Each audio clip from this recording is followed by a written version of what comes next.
Okay, Battletech enthusiasts, we were looking at various mechs here, working our way through tactics, offering, from my perspective, some insights into utilizing mechs to either help give you a roadmap as you select mechs, part of this amazing hobby of Battletech, or mechs where you have your favorite mechs, your favorite machines. You might have these other mechs that you want to start experimenting with, giving you some ideas. And on the opposite side of that, tapping into the meta, that is the Battletech community on YouTube. I appreciate the comments. I appreciate the feedback. I love watching your Battletech videos. I have learned a lot with my game. So I'm trying to keep that Battletech feeling, that Battletech love moving forward. So the Archer. This is following after the Longbow vlog. And if you're coming to this video from like a YouTube search or something, over on my channel, I have a playlist dedicated just to Battletech goodness. And under all the videos, especially under this one, is a link back to my blog where it complements kind of the text, the pictures, the narrative of all of my podcasts and vlogs. So we're getting that kind of 1-2 punch with tactics, utilizing the medium the best that we can. So the Archer. We were looking at the Longbow. The two seem very, very similar. Well, they have medium lasers. They have long-range missile capacity. They're on the higher end of the spectrum. Do we really need two of the same mechs? That is the first piece, in that there is enough of a tactical difference between the two. They play vastly different. So essentially with the Longbow, you are maximizing we're going to summarize it a little bit. Certainly the podcast goes into a lot more detail. You've maximized your LRM potential. And you've sacrificed armor, you've sacrificed speed, you've gone completely all in. And while that works, and the Longbow packs a tremendous long-range punch, an insane long-range punch, one mech is very powerful. Multiple Longbows are insane, but you got to have your other lance perfect, you got to have everything perfect. If your opponent can isolate the Longbow, you're going to go down so fast. Simply because it doesn't have the armor. You're sitting on a giant pile of missiles. Something goes to internal, it blows up. You're in a lot of trouble. You will go down fast. I mean, almost to the point where a dedicated medium mech could potentially take out the Longbow in that situation 1-to-1. I mean, it's that crazy. The Archer, on the other hand, is a little bit more solid. So we have the two stock, and we're going to talk about one variant in particular that I really like. Stock, you have the two LRM 20 packs. I like this because it has redundancy. Because remember, I'm moving. You're moving. We've got hexes. We've got terrain. It's just not always going to be 4s to hit, 6s to hit, 8s to hit, 10s to hit, 12s to hit. I at least want to have two of the same weapon profile or two of the same range going down the table on you. So at least, in theory, one will hit. If the dice gods are with me and both connect, that's even better. So I want to get 2 or 3 of the same type class going down. The Archer has that. Then we have the 20 spread for the long range. And that's not to say an LRM 5 doesn't have its place. On the Grasshopper, that LRM 5, that gives the Hopper something to do while it's running forward. The Hopper is aptly put. A close-in mech. It wants to get up there with the energy weapons. It wants to get up there with the jump jets. It wants to get up there with the fists and the tonnage behind it and charge and brawl. So you're going to spend 1 or 2 turns on the way in. Might as well cook off a couple of LRM 5 packs. Or like the Thorn, a light mech that I love to run, little skirmisher type mech. LRM 5 pack has the range, has the spread, and you kind of shoot that out. It's good. That works. But 2 LRM 20 packs. What that means is that if I roll average, I'm hitting you with 10 to 12 missiles. If I roll godlike and I hit you with 16 to 20 missiles, that's going to hurt. If I roll awful, well, it's still a little bit of dice hitting you on there. So that many missiles going forward is fantastic. Now, the Longbow wants to kind of hang back and shoot and be very isolated and make sure nothing comes its way. The Archer is a little more dynamic in that the armor is better, the speed is better, it has arms, so it can brawl and get up there. While the Archer wants to stay at range and work as a fire support mech, if it finds itself in close range combat, it can hold its own for a turn or two.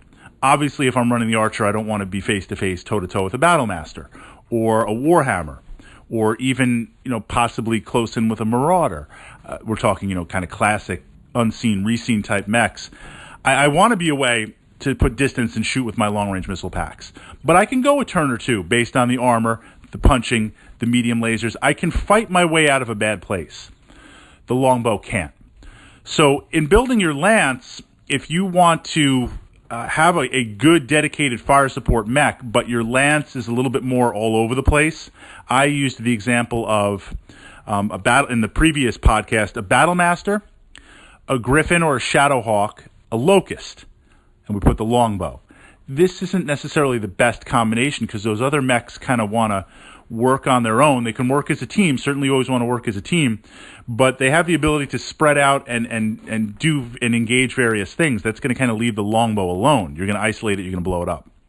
If I would be better off with that lance putting an archer in, because the archer can work in support, but if the other elements, one or two other elements, go solo somewhere, the archer has the flexibility to also do that. So very, very similar, but the archer has more survivability, will allow you to have more rolls. Is that worth the sacrifice of 2 LRM 5 packs? I find this depends on if you are playing a focused lance. Now, I've also put up to my archive playing a long-range missile lance, playing a gunline lance, and the way this essentially works, because I do have to summarize it, I want to put down literally hundreds and hundreds of missiles a turn coming at you. So I start with 2 longbows, because that gives me the maneuverability of a mech to get into position. It gives me the greatest spread of missiles on there. I'm already bought in on that, so I want to make sure that I can hit you if I see you, I can hit you if I can't see you. I need to utilize indirect fire. So I take a bunch of locusts, run around. Partially because they're fast, partially because they're cheap, and also partially for the lulls. I throw down 6 to 8 locusts. You're like, I've never seen that many locusts in the inner sphere. It's kind of fun to play. Then I need a blocking type unit because I have this core of longbows. You're just going to walk up. What's going to stop you? Locusts? No, they're running the flanks. They're getting all angles to spot you. So I take demolisher tanks. You can't argue with 4 AC-20s. I don't have to worry about the range because you're going to look to get close to the longbows. If you immobilize me, I'm on a turret. I've got 360. Also for the points, I will take a dedicated blocking mech who's there to babysit and bodyguard the longbows, a Warhammer, or a Thunderbolt. That's kind of the base lance.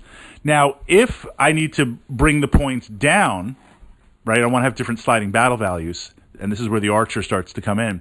If I bring the points down, I will drop a longbow and take an LRM missile carrier. That's 20, 40, 50, 60 LRM missiles shooting out on the carrier. If I have the ability to push the points up, this is where things get interesting. So now as the points, the battle value goes up, while I'm adding more toys, so is my opponent. So I need to have more survivability in the fact that they will break through to my long-range missile kind of fire base on there. So I will take 2 longbows, and then I will take 2 archers. Because if something gets through, the archers are there to brawl. The archers are there to kind of add some weight to that. And I'll also have a blocking mech, and I'll also increase my demolisher tanks and stuff. But this is now where we switch to the archers. And then at the highest level, it's 2 longbows, 2 archers, 2 LRM-20s on there, with a Thunderbolt, with a Marauder, or with a Warhammer, and lots and lots and lots of locusts playing it on there. So that's the difference I see between the archer and the longbow. Of special note, now I usually don't play variant mechs just because, well, there are so many, and I feel like if I'm going to play a variant, I might as well design my own on there. And I like a lot of the quirks of the stock mechs. That's not to say variants don't have a place. There are 2 places, I just said I never play it, but there are 2 places where I always play a variant. The first is the Locust. Is it the 2L or the 2S? The one where you replace the machine guns with 2 short-range missile packs. That changes the entire dynamic of the Locust. Because normally the Locust, you're running around 1 medium laser, pew-pew shooting or whatever. I'm not getting close to using the machine guns. Because if it's infantry, infantry stands never work alone. There's always 2 or 3 swarming. So if I run up with the Locust, I machine gun an infantry unit, I'll take it out. But the Locust being a light mech, those other 2 infantry units will just take me apart. Likewise, if I get close to a mech to shoot them with machine guns, they're going to be close enough to punch me back or do stuff, and they're going to flatten my locust. So I'm never really using the machine guns. Occasionally I get lucky, and if there's a long-range missile carrier or a long tom or some sort of support element in the back, artillery, I run back there, yeah, I'll machine gun them. But that's essentially a defenseless target I'm shooting at. But as soon as you add the short-range missile pack, 2 of them, now you got some bite. Now you've got a little bit crit seeking. Now you've got some rear armor stuff that for the battle value is amazing. Second to that is the the Archer. I got Longbow on the mind here. The Archer variant that mounts the primitive rockets on there. It's kind of a retrofit where you can fire off in one volley hundreds and hundreds of missiles. The range is short. The damage is different. You can fire them off in tandem. You can fire them off by a little pack at a time, but it has that ability to shoot everything. I call that like the golden fireworks, just to pop all that off. I use that in lists. Well, when I play it for the lulls, just for fun. You run up 2 archers, you're like, hey, what's up, man? What's up, stalker? Pow! And you just unleash all that. Maybe it works, maybe it doesn't, but for that one turn, that's a lot of fun. But tactically, if I was a little more restrained, it would be send up some medium mechs, because the lights won't work. Send up some medium mechs, skirmish, open up a channel for that archer to get in there and get rear armor and just unload. And that's just insane on that. It's like the most primitive alpha strike. It's like, 10 tons of TNT packed up, ready to go, as opposed to like a laser-guided surgical strike cruise missile. Crude, effective, but it definitely works on there.